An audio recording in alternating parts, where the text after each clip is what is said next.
My name is Rashid Ahmed ibn Malik. I died in a traffic accident on September 8, 2019 at the age of 36. I was born into a traditional Muslim family in Karachi, Pakistan, raised under the strict teachings of Sunni Islam and destined to follow in my father's footsteps as a religious leader in our community. But before that accident took my earthly life, Jesus Christ had already saved my soul and my marriage from something far worse than physical death. This is my testimony from eternity. I grew up in the narrow alleyways of Karachi's old quarter, where centuries-old mosques dotted every corner and the call to prayer echoed 5 times a day over the terracotta rooftops. Our home was modest compared to the palaces of the wealthy, but it was considered respectable in our community. My father, Imam Malik ibn Hassan, had led the Nur al-Islam Mosque for over 30 years, and his reputation for scholarship and devotion extended throughout the Sindh province. From the time I learned to walk, I understood that bearing the Ahmed family name meant carrying the weight of expectations that stretched across generations of religious leaders. My routine began before dawn, when my father would wake me for the Fajr prayer. At the age of 5, I already followed his every movement as he prostrated himself on the prayer rug, imitating his bows and trying to memorize the Arabic words that flowed from his lips like water from a sacred spring. At 7, I began my formal education at the madrasa attached to the mosque, where I spent 8 hours a day studying the Quran under the strict guidance of Maulana Qasim, a man whose white beard and piercing eyes made even adults lower their gaze in his presence. Memorizing the Quran consumed my entire childhood. While other children played in the streets during hot afternoons, I would sit in circles with other boys, swaying back and forth as I recited verses I barely understood, but which I knew to be the perfect and unalterable words of Allah revealed to the Prophet Muhammad. At the age of 12, I completed the memorization of all 114 chapters, becoming a Hafiz, someone who carries the entire holy book in their memory. My father wept with pride during the celebration ceremony, embracing me in front of hundreds of community members as recitations of the Quran filled the air, perfumed with incense and rosewater. Prayers became as natural as breathing. 5 times a day, no matter where I was or what I was doing, I would unroll my prayer rug towards Mecca and prostrate myself in complete submission to Allah. The ritual of ablution before each prayer, washing my hands, mouth, nose, face, arms, and feet in precise sequence, transformed into an automatic meditation that prepared me to enter the presence of the divine. During the holy month of Ramadan, I fasted from dawn to sunset along with the entire community, feeling hunger as a constant reminder of human dependence on Allah's provision. My father would often sit me down in his study after evening prayers, surrounded by bookshelves filled with ancient Arabic and Urdu texts, and teach me about the importance of preserving our Islamic tradition in a world increasingly corrupted by Western influences. He would speak of our ancestors who had fought against the British invaders, who had kept the faith pure through centuries of persecution and political change. Each story ended with the same fundamental lesson. Our family had a sacred duty to safeguard the teachings of Islam and transmit them impeccably to future generations, no matter the personal cost. When I turned 26, my father called me for a conversation that would change the course of my life. He had spent the last few months in discreet negotiations with another respectable family of religious leaders, and the time had finally come to inform me of the results of those talks. Rashid, my son, the time has come for you to fulfill your role in the continuation of our blessed lineage. We have found a suitable wife for you, the daughter of Imam Tariq al-Bashir of Lahore. Aisha is known for her piety, her memorization of the Quran, and her submission to Islamic principles. You will meet next week under appropriate supervision, of course. My heart pounded at the news, but not out of anxiety or fear. Arranged marriages were the norm in our community, and I completely trusted my father's judgment about what would be best for me and our family. The prospect of meeting Aisha sparked a respectful curiosity within me, and during the days leading up to our meeting, I prayed fervently to Allah to bless this union and make me a husband worthy of Islamic teachings. The first meeting took place in the living room of our house with our families present and Aisha wearing a niqab that revealed only her eyes. But those eyes immediately captured my attention. Not because of the passive submission I expected to find, but because of the lively intelligence and inner strength that shone through them. When she spoke, answering my father's questions about religious knowledge, her voice was soft yet firm, demonstrating a profound understanding of hadiths and Islamic jurisprudence that impressed even Maulana Qasim, who was present as a family witness. Over the following weeks, our supervised meetings became the most anticipated moments of my days. We would sit in the mosque gardens, always accompanied by family members at a respectful distance, discussing verses from the Quran, Sufi poetry, and our visions for serving the Muslim community. Aisha had studied at an Islamic school for women in Lahore before returning to fulfill her family duties, and her perspectives on religious education for women fascinated me. She spoke passionately about teaching girls in the community to read the Quran, about creating charitable programs for Muslim widows, about strengthening the Ummah through knowledge and compassion.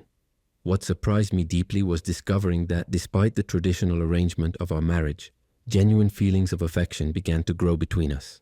This shouldn't have happened according to what I had been taught about arranged marriages, where love would be a consequence of respectful cohabitation and the mutual fulfillment of marital duties. Instead, I found myself counting down the hours until our next meeting, memorizing every word she said, smiling to myself as I remembered some insightful comments she had made about a particular verse from the Quran. During our fifth meeting, Aisha confessed something that made my heart race. "Rashid, I must admit I was terrified of this arrangement at first. I feared you would be like so many men I've known, more interested in blind obedience than in true partnership. But now, I look forward to our meetings more than anything else in my week. You listen to me, you respect me, and I see in you the possibility of building something beautiful together." Her words confirmed feelings I struggled to name, and for the first time I allowed myself to imagine not only fulfilling a family duty, but sharing my life with someone who could be both wife and friend and companion in faith.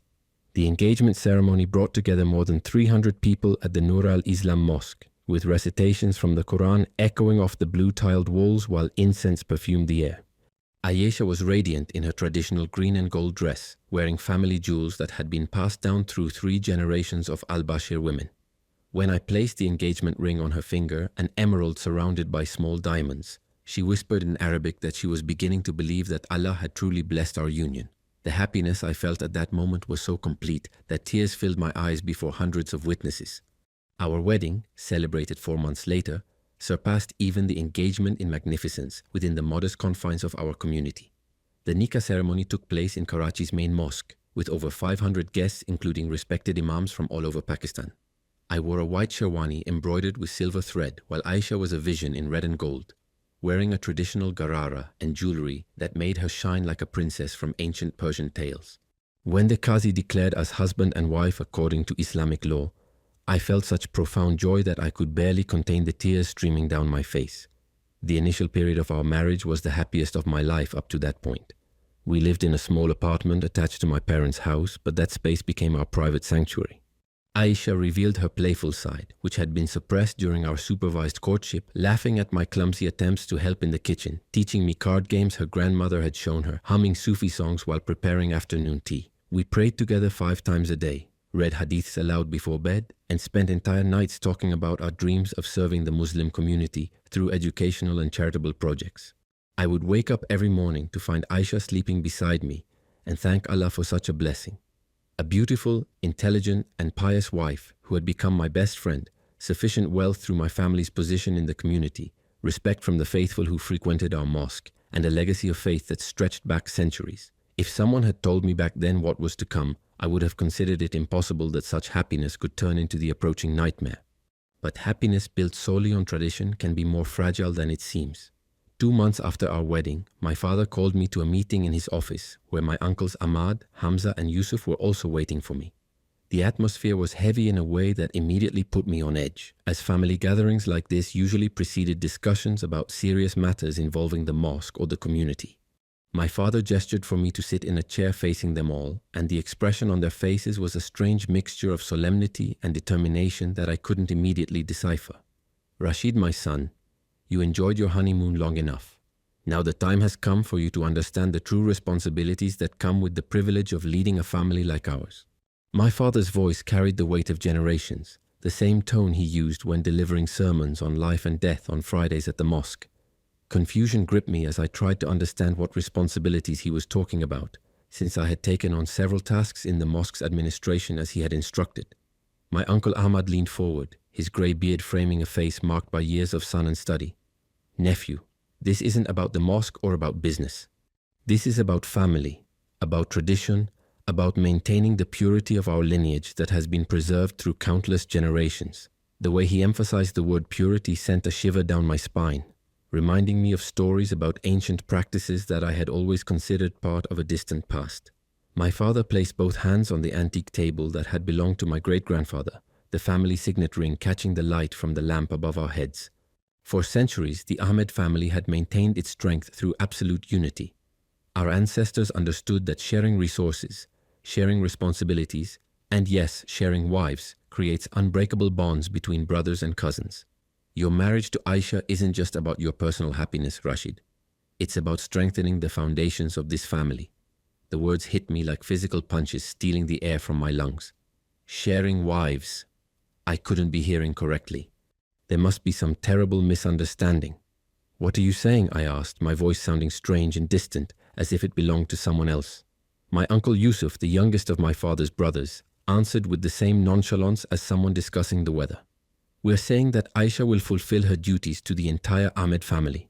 She will spend time with each of us, just as our father's wife did before her, and our grandfather's wife before that. This is tradition. This is what keeps our blood strong and our loyalty unwavering. The office began to spin around me as I tried to process what was being said. This can't be happening. This can't be real. Father, you can't be serious. Aisha is my wife, only mine. I married her according to Islamic law. The nikah was witnessed by hundreds of people. She belongs to me according to the Quran. Even as I spoke these words, I realized how naive they sounded in that room full of men who had clearly planned this conversation long before my wedding took place. My uncle Hamza's laugh was cold and bitter. Does she belong to you? Boy, you belong to this family. Everything you have, everything you are, comes from this lineage. Your wife understood her obligations when her father promised her in marriage. Imam Tariq ensured she would be prepared to accept the traditions of the Ahmed family. I felt the blood drain from my face as I grasped the magnitude of the betrayal. Her father knew. This arrangement had been planned from the beginning. Aisha was promised to me knowing she would be shared with my uncles as common family property. My father's voice cut through the shock that paralyzed me. This is non-negotiable, Rashid. This is not an open discussion. This is how our family has maintained its purity and unity through centuries of political and social change. Your great-grandmother served 5 siblings. Your grandmother served 4. Aisha will serve 4 as well. This is an honor for her, not a shame. I stood up so quickly that my chair fell backward, hitting the wooden floor with a thud that echoed off the walls covered in religious texts. An honor? You want to pass my wife among you as if she were an object and you call this an honor. This is madness. This is an abomination. The temperature in the room seemed to drop 10 degrees. My uncle Yusuf fixed me with a look that could freeze water. Sit down, nephew. You will not speak of family traditions as if they were madness. You will not question what preserved our lineage while other families fell into weakness and division. There was an implicit threat in his words that made my knees weak, but I remained standing, trembling with anger and disbelief. What about Islamic law? What about marriage being sacred? What about protecting our wives? The Quran clearly states that husbands must be guardians of their wives. How can this be considered protection? My voice came out desperately, clinging to any religious argument that could reverse this insanity. My father remained impassive as he replied. The Quran also commands obedience to the elders of the family. It speaks of unity among believers. You will find justification for our customs if you look with the correct understanding. Furthermore, there are hadiths that can be interpreted to support practices that strengthen the ummah through close family ties. This cannot happen. I will not allow it. I will take Aisha and leave this place before subjecting her to such humiliation. The words escaped my mouth before I could stop them, and the silence that followed was deafening. All 4 men looked at me as if I had committed blasphemy before the mosque altar. Finally, my uncle Ahmad spoke, his voice dripping with contempt. And where exactly will you go? With what money? What passport? What future? Everything you own comes from this family. Cross us and you will have nothing but the clothes on your back. My father rose slowly, his impressive height made even more intimidating in the dim light of the office. His voice, when he finally spoke, was more dangerous than any shout could be. You have 1 week to prepare Aisha for her new responsibilities.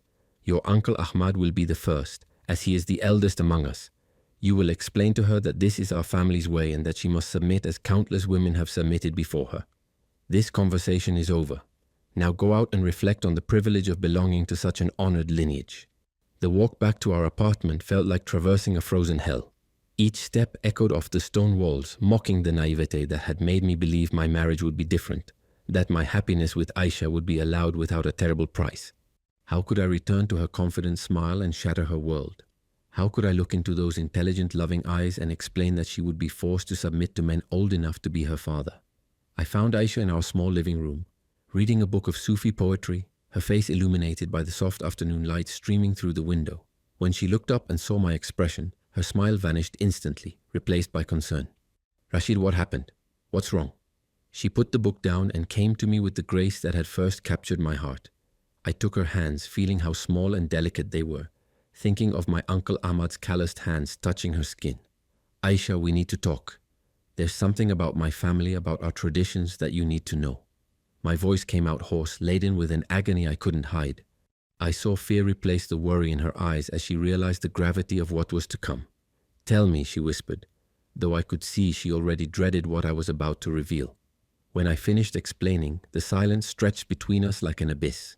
Aisha stared at me as if I'd spoken in a foreign language, her face shifting between disbelief, horror, and finally utter devastation. "No," she whispered, shaking her head slowly. "No, Rashid, you can't be serious. You promised to protect me. You promised I'd be safe with you. How could you let this happen?" Tears then came streaming down her cheeks like rivers of sorrow. She collapsed into the chair behind her, her body trembling with sobs that seemed to come from the depths of her soul. I knelt beside her, trying to wrap her in my arms, but she pushed me away with a strength born of despair. "How could you let this happen? How did your family plan this without telling us? How did my father agree to this?" Her voice was broken, torn by betrayal and fear. I had no answers. I only had my own anger and powerlessness, my own sense of betrayal for everything I had been taught to honor and respect. Have you ever felt completely powerless to protect someone you love? Have you ever watched the light die in someone's eyes knowing you were the cause? That night, as Aisha cried herself to sleep from exhaustion, I understood for the first time that being the son of an Imam meant nothing if I couldn't protect my wife from the very family that had given me that title. The week that followed was a nightmare of preparation and dread. Tomorrow, my Uncle Ahmad would come to claim what he believed was his right, and there was nothing I could do to stop him. In the days following that devastating conversation, I doubled my prayers in the desperate hope that Allah would show me a way out. I prostrated myself on the prayer rug until my forehead was bruised against the silk threads, reciting verses from the Quran until my voice was hoarse. If Allah had allowed my family to maintain this tradition for centuries, surely He would show me a way to protect Aisha while still honoring my heritage. I began waking at 3 in the morning for extra prayers, long before the Fajr call echoed over Karachi. I would prostrate myself in the darkness of our room while Aisha slept restlessly beside me, imploring Allah for mercy, for intervention, for any sign that my pleas were being heard. I recited Surah Al-Fatiha repeatedly, that opening prayer that promises guidance to those who sincerely seek it. But the heavens remained silent, and dawn arrived without answers, only with the growing certainty that time was running out. During Ramadan that year, I extended my fast far beyond the obligatory hours. While others broke their fast at sunset with dates and water, I continued through the night, drinking only enough to avoid fainting and eating a single date before the next fast began at dawn. My body weakened day by day, but I convinced myself that extreme suffering could move the heart of Allah towards mercy. Aisha pleaded with me to eat, her own face thin with worry and the stress of our impossible situation. But I believed that radical devotion could unlock some divine protection that I had not yet accessed. I made an extra pilgrimage to Mecca in addition to the obligatory Hajj, telling my family that I needed spiritual guidance for my new role as a married man. Standing before the Kaaba, surrounded by millions of believers from across the Islamic world, I raised my hands to the sky and implored with every fiber of my being, Allah, you who see all things, you who protect the innocent, please show me how to save my wife while honoring my family. Let there be another way. Let there be mercy. I circled the Kaaba 7 times as the ritual requires, touching the sacred black stone with trembling fingers, hoping for some sign, some vision, some whisper of divine direction. But no answer came. The black stone remained cold beneath my fingers. Crowds pressed around me, their prayers rising like smoke, but I received no revelation. I returned home to find my Uncle Ahmad selecting gifts for Aisha, preparing for her first visit with the casual confidence of someone claiming their rightful inheritance. The heightened devotion did not bring the miracle I desperately sought, only the painful reminder that time continued to pass inexorably toward the inevitable. When prayer and fasting failed to move the heavens, I sought earthly counsel from respected religious leaders, beginning with Sheikh Ibrahim, the senior mufti of our province, whose wisdom I had respected since childhood. Surely he would have guidance based on Islamic law that could help our situation. I met him at the mosque after the afternoon prayers, his white beard gleaming in the lamplight as he studied ancient Arabic texts. Sheikh Ibrahim, I need guidance on family obligations and marital responsibilities. I tried to formulate my question carefully, hoping he would provide some religious precedent to support my position. He looked up from his books, his gentle eyes crinkling at the corners. Ah, young Rashid, marriage brings many new responsibilities, doesn't it? What troubles you, my son? When I explained the situation, carefully avoiding any direct criticism of my family's tradition, his reply crushed my remaining hope. My son, the Quran teaches us that obedience to the elders of the family is obedience to Allah Himself. Your father's wisdom comes from generations of successful leadership. If this has been your family's path for centuries, who are we to question what Allah has clearly blessed? A wife's first duty is to bring harmony to her husband's home, not division. I tried consulting other religious scholars around the city, traveling to different mosques under the pretext of deepening my Islamic education. Every imam, every scholar, every religious authority gave me the same answer. Family unity trumped individual desires. Submission to tradition was submission to divine will. A wife belonged to her husband's family, not just to her husband alone. With each consultation, my hope died a little more, replaced by the terrible realization that the religious system I had dedicated my entire life to serving offered no escape for Aisha. Meanwhile, Aisha deteriorated before my eyes like a flower wilting under the relentless desert sun. She stopped eating regular meals, pecking at her food like a bird before pushing the plate away without touching it. Her beautiful face became hollow, her cheekbones prominent beneath skin that had lost its healthy glow. Weight fell from her small frame until her clothes sagged, making her look like a child playing dress-up in adult clothes. Sleep completely abandoned her. I would wake in the middle of the night to find her sitting by the window, gazing at the garden where we had fallen in love, tears silently streaming down her cheeks. The worst part was watching her try to maintain normal routines during the day. She greeted the servants with forced smiles, attended family dinners with perfect posture and impeccable manners, participated in conversations about charity work and social events as if her world wasn't crumbling. Only I could see the tremor in her hands when she lifted her teacup, the way her voice faltered slightly when she laughed at a joke, the desperate emptiness growing in her eyes. You know what it's like when someone you love is drowning and you're standing on the shore, able to see them but powerless to reach them? That was my existence during those weeks. 3 days before my Uncle Ahmad's scheduled visit, I found Aisha in the bathroom, sitting on the marble floor with a razor blade in her trembling hands. She wasn't cutting herself, just staring at the metal as if it held answers to questions she couldn't voice. When she saw me in the doorway, she looked up with eyes so empty my heart almost stopped. I can't do this, Rashid, she whispered, her voice hollow as a tomb. I can't live like this. Your uncle is older than my father. The others aren't any better. How can Allah ask this of me? How can you ask this of me? The blade fell to the floor with a metallic clang as her hands began to tremble uncontrollably. At that moment, staring at my wife contemplating ending her own life rather than submitting to my family's tradition, I realized that 17 years of Islamic education had taught me many things, but had not prepared me to save the woman I loved. The religious system to which I had dedicated my entire existence offered only commands of obedience, submission, and preservation of traditions, but no protection for the innocent being sacrificed in the name of that obedience. That night, after Aisha finally fell asleep exhausted, I walked to our small garden and fell to my knees among the jasmine flowers where we had first discovered love. For the first time in my life, I began to question everything I'd been taught about Allah, about family, about the justice of tradition. If this was truly the will of Allah, why did I seem to be watching my soul die? If submission to the elders of the family was always correct, why was I being asked to participate in the destruction of my wife? The full moon hung above the walls of our house, casting shadows that seemed to mock my prayers. I had followed every rule, obeyed every command, honored every tradition, and it had led me to this moment where I was powerless to protect the most important person in my world. My beautiful wife was becoming a ghost, and my faith offered no comfort, no solution, no hope. I began to wonder if perhaps Allah wasn't the only God who could hear the prayers of a desperate man. The night I first spoke the name of Jesus in prayer, I was sitting in our garden at 3 a.m, surrounded by jasmine bushes that had witnessed our courtship and now seemed to weep with their heavy fragrance. Aisha had finally fallen asleep after hours of silent sobbing, and I couldn't bear to lie beside her, knowing what tomorrow would bring.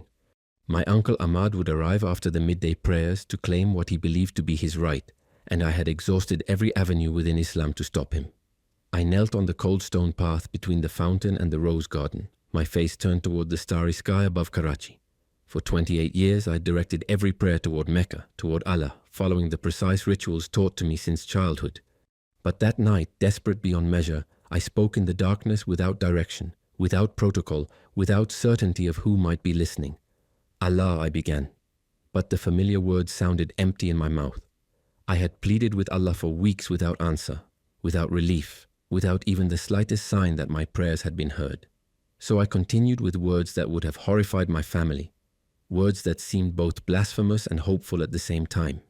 Jesus, if you exist, if you have power, if you can hear me. Buddha, Krishna, any God who protects the innocent.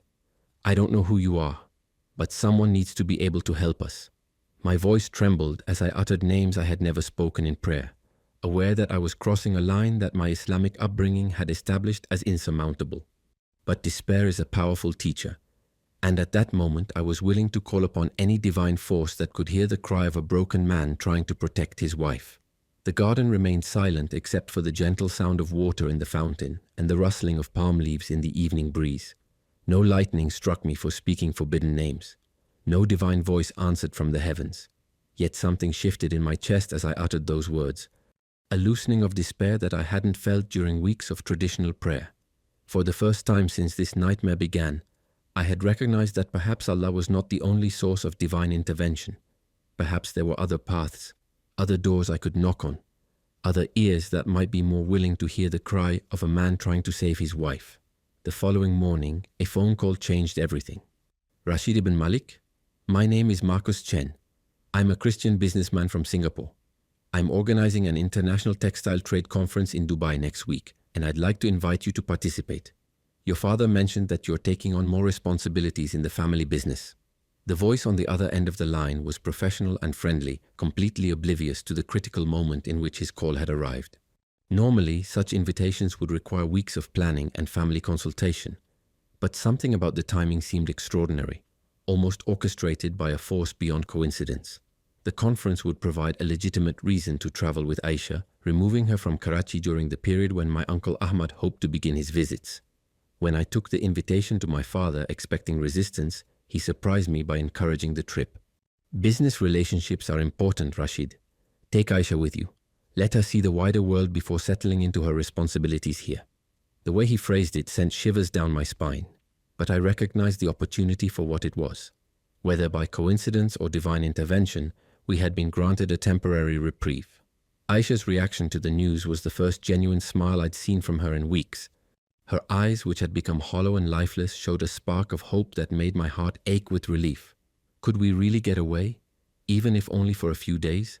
When I confirmed that my father had approved the trip, she threw her arms around my neck with a desperation that spoke volumes about how trapped she had felt. Dubai felt like waking from a nightmare into bright sunlight. The international atmosphere, the mix of cultures and languages, the feeling of freedom from family supervision. It all combined to give us our first taste of peace in weeks. The conference was packed with business people from all over the world, but it was David Martinez who changed our lives. He was a Mexican-American in his 50s, with kind eyes and an easy smile that seemed genuine rather than calculated. During a dinner break, he noticed Aisha's obvious distress despite her attempts to maintain composure, and approached our table with the natural concern of someone who cared about the well-being of others. I hope I'm not being intrusive, but I noticed your wife seems troubled. Sometimes an outsider's perspective can be helpful. Are you both all right? His frankness was refreshing after weeks of family members pretending nothing unusual was happening. Most people in our social circle knew better than to investigate real family matters. But David spoke with the straightforward honesty of someone unimpressed by religious titles or social status. When Aisha excused herself to go to the bathroom, clearly fighting back tears, David leaned across the table with genuine concern. Rashid, I've been married for 32 years and I recognize the expression of a woman in crisis. If there's anything I can do to help, please know that you can speak freely. There was something in his manner, his obvious concern for someone he barely knew, that cracked the wall of isolation I'd built around our problem. Before he could stop me, I found myself telling him everything. The family tradition, the expectation that Aisha would be shared between my uncles, my powerlessness to protect her despite my position as the Imam's son, the way Islamic law seemed to support my family's position.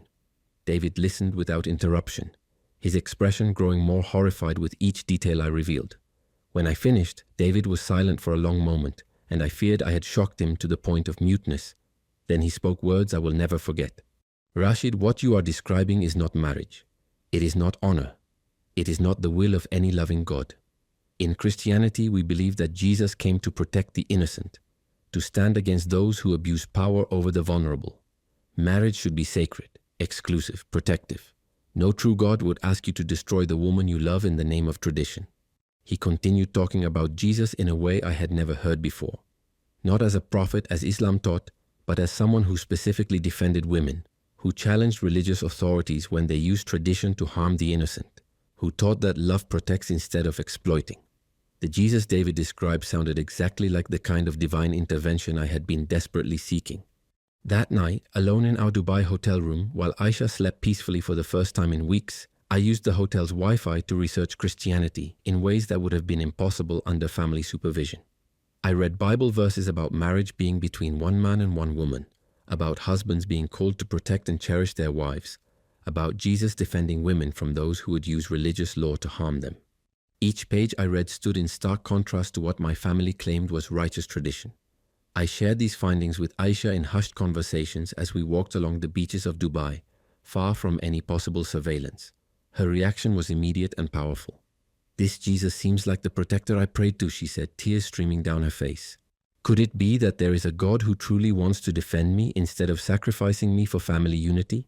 We spent hours reading passages from the Bible on my phone, comparing them to the Quranic verses our families used to justify their demands. The contrast was striking and undeniable. While Islamic law could be interpreted to support family authority over individual well-being, Christianity seemed to consistently prioritize the protection of the vulnerable over the preservation of tradition. On our last night in Dubai, David took us to dinner at a quiet restaurant overlooking the Persian Gulf. As we watched the sun set over waters that reflected gold and crimson, he asked us a question that haunts me to this day. Ask yourselves this question and answer honestly. If Jesus appeared at your house tomorrow and saw what your family plans to do to Aisha, what do you think he would say? Would he support this tradition, or would he stand between his wife and those who seek to harm her? I knew the answer immediately, and so did Aisha. The Jesus we had been reading about would never allow such abuse to continue. He would stand as a shield between the innocent and those who claim divine authority for their harmful actions. For the first time since this nightmare began, we had encountered a God who seemed more interested in protecting love than in preserving tradition. That night, I knelt beside our hotel bed and prayed to Jesus Christ for the first time with intentional faith rather than desperate speculation. The prayer felt unlike anything I had experienced in Islam. Instead of submission to inevitable fate, I felt as if I were asking a loving Father for help, confident that he cared more about Aisha's well-being than about maintaining my family's old customs. I had no idea that this prayer would set in motion the events that would save our lives, shatter our old world, and give us a new one beyond anything we had dared to imagine. The morning we returned from Dubai, I felt a strength in my chest that wasn't there when we left. 3 weeks of secret prayer to Jesus Christ, combined with countless hours studying Christian teachings on marriage and protection, had built something within me that my 28 years of Islamic education had never provided. It wasn't the submission I had been taught to value, but a fierce determination to protect what God had entrusted to my care. My uncle Ahmad was waiting in the main reception hall as our car passed through the gates. His presence filled the marble space like a dark cloud. He was dressed in his finest clothes, had trimmed his beard, and carried himself with the confidence of a man claiming his inheritance. When he saw us entering with our travel bags, his smile was predatory and triumphant. "Welcome back, nephew. I trust your business trip was successful. Now we can proceed with family matters." Looking at him standing there, knowing what he intended to do with my wife, something surged within me that felt both terrifying and sacred. The Jesus I had been praying to for weeks was not a God of passive acceptance, but of active protection of the innocent. If Christ would stand between Aisha and her abusers, then I would do the same, regardless of the consequences. "Uncle Ahmad," I said, my voice carrying through the reception hall with unusual authority, "there will be no family matters involving my wife. Aisha is under my protection, and I will not allow anyone to harm her." The words seemed to come from somewhere deeper than my own courage, and even I was surprised by their firmness. My Uncle Ahmad's confident expression trembled with confusion, then hardened into anger. "What did you say to me, boy?" He approached, using his considerable height to intimidate me as he had when I was a child. His grandfather explained his responsibilities. His wife's obligations to this family were established before you were born. You have no authority to change what has been decided. But I stood my ground, feeling a supernatural boldness that I can only attribute to the divine intervention for which I had been praying. I said, "No, uncle. No to your demands. No to this tradition. No to treating my wife as property to be divided among relatives. This ends now." The silence that followed was deafening. Servants stopped their work to watch. Family members who had gathered to witness the expected submission now witnessed something unprecedented in our family history. My father appeared in the doorway as if summoned by the electric tension in the air. His aged face was a mask of controlled fury as he absorbed the scene before him. "Rashid, what is the meaning of this disrespect? You will not speak to your elders in this manner. You will honor the traditions that have preserved this family for generations." His voice carried the weight of absolute authority. But for the first time in my life, that weight didn't crush my spirit. "Father, I love you and honor you, but I will not participate in the destruction of my wife. If this tradition truly preserved our family, it did so by sacrificing women who had no choice in the matter. I choose to break this cycle.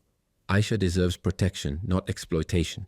The words flowed from me with a conviction that surprised everyone in the room, including myself. The explosion of anger that followed was unlike anything I'd ever witnessed. My Uncle Ahmad grabbed my clothes, his face inches from mine, saliva flying as he yelled about dishonor and disrespect.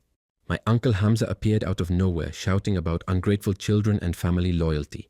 My Uncle Yusuf began making threats about what happens to those who betray blood obligations. My father's voice rose above them all, declaring that I had until sunset to regain my senses or face the consequences. But through it all, I felt an unshakable peace that I can only describe as supernatural. Even as they roared around me, even as they threatened everything I had ever known, I knew with absolute certainty that Jesus Christ was with me at that moment. This was not merely my rebellion against family tradition. It was God's protection of the innocent through someone willing to risk everything for love. The immediate consequence was imprisonment. Guards were posted outside our quarters. Our telephone lines were disconnected, and we were forbidden from leaving the grounds of the house. My father made it clear that I had 24 hours to reconsider my position before more serious measures were taken. My Uncle Ahmad paced the hallways outside our door like a caged animal, periodically shouting threats through the carved wooden panels.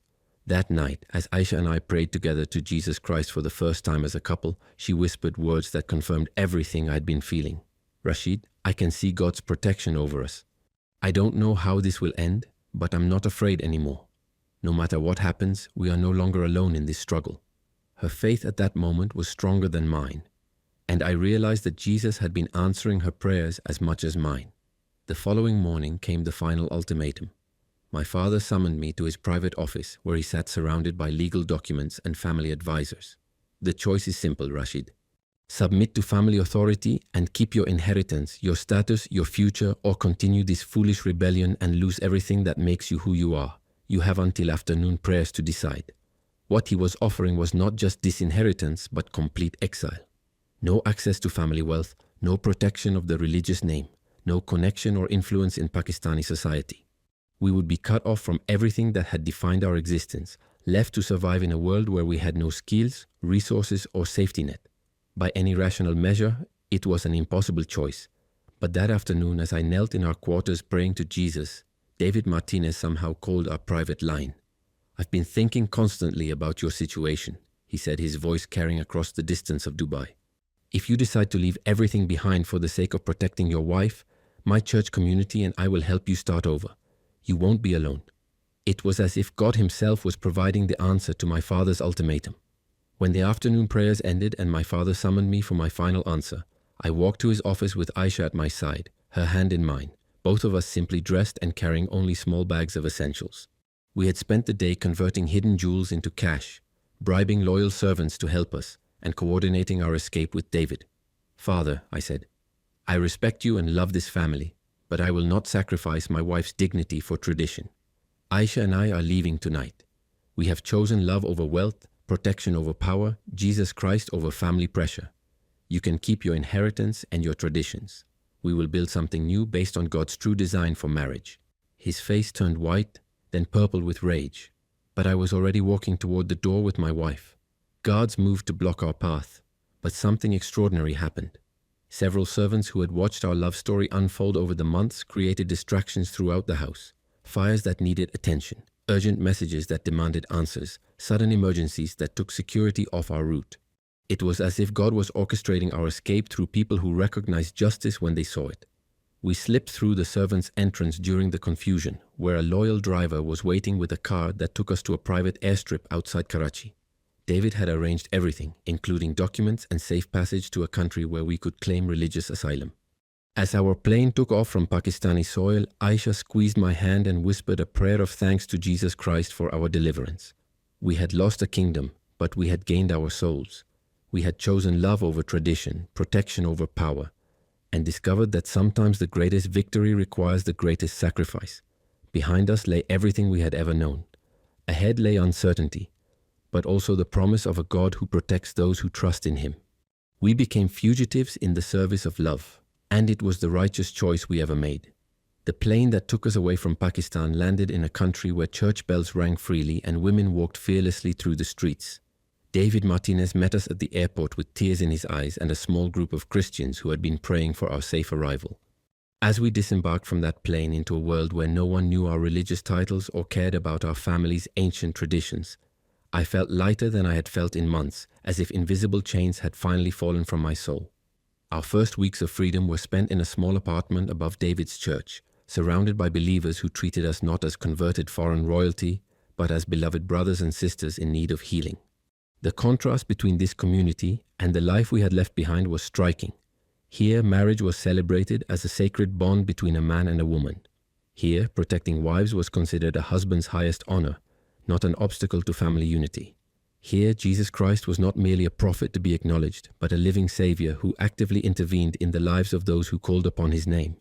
3 months after our arrival, Aisha and I made the decision that changed everything. Standing in the baptismal pool of Grace Community Church, surrounded by dozens of believers who had become our new family, we publicly declared our faith in Jesus Christ as Lord and Savior. The moment Pastor Williams lowered me under the water and lifted me up again, I felt the weight of 28 years of religious obligation being washed away, replaced by the joy of a relationship with a God who loved me not for my performance, but for who I was in Him. Aisha's baptism moved everyone to tears. When she emerged from the water, her face shining with a peace that had been absent since our wedding day, she spoke words that I will carry in my heart forever. Today I'm no longer a possession to be shared or a burden to be borne. Today I'm a daughter of the King of Kings, and my worth comes only from Him. The congregation erupted in praise, and I watched my wife discover her true identity for the first time in her life. Learning to live as Christians transformed everything about our marriage. Instead of the hierarchical relationship I'd been taught in Islam, where wives submit to husbands who submit to the elders of the family, we discovered biblical marriage built on mutual love, respect, and protection. I learned that being Aisha's husband meant giving my life for her well-being, not demanding her submission to the desires of my family. She learned that being my wife meant partnering with me in building something beautiful together, not sacrificing herself for traditions that honored men while destroying women. The healing process wasn't quick or easy. Aisha struggled with nightmares about my Uncle Ahmad for months after our escape. Some nights I would wake to find her sitting by the window, trembling with memories of the horror we had left behind.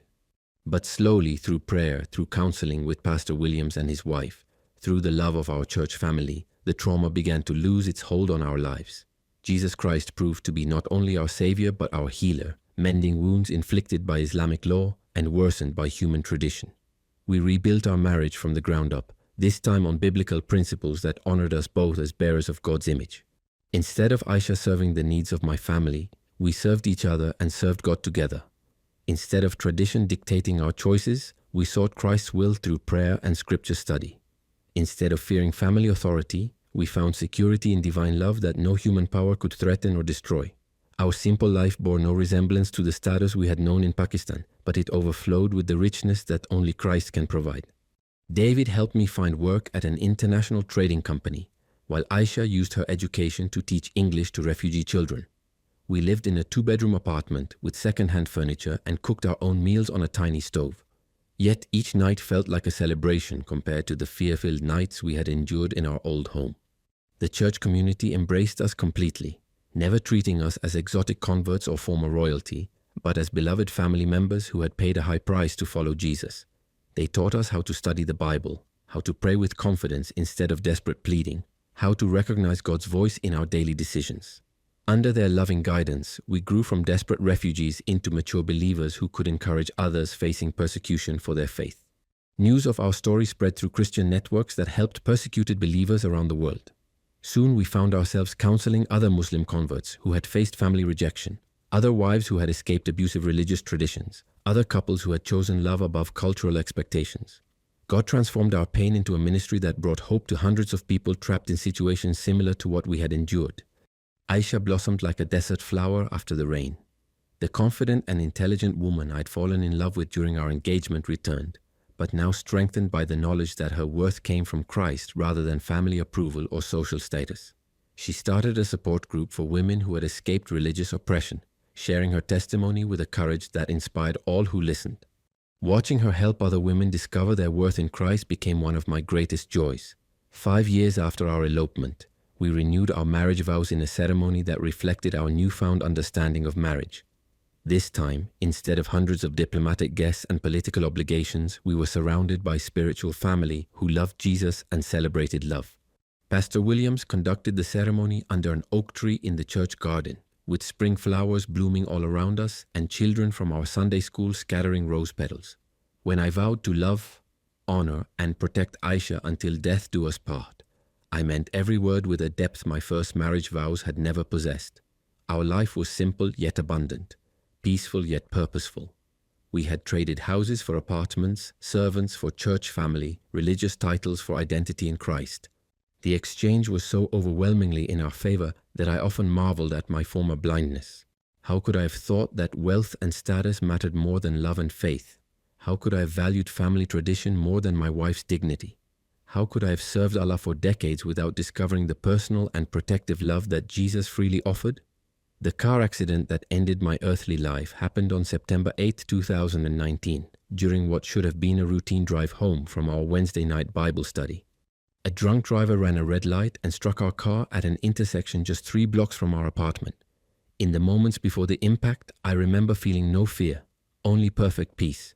I knew where I was going, and I knew that Aisha would be cared for by our church family until we were reunited in heaven. My last conscious words to Aisha, as paramedics frantically worked around our wrecked vehicle, were words of absolute trust. He saved us, beloved. Jesus saved us from everything that threatened to destroy us. Don't be afraid.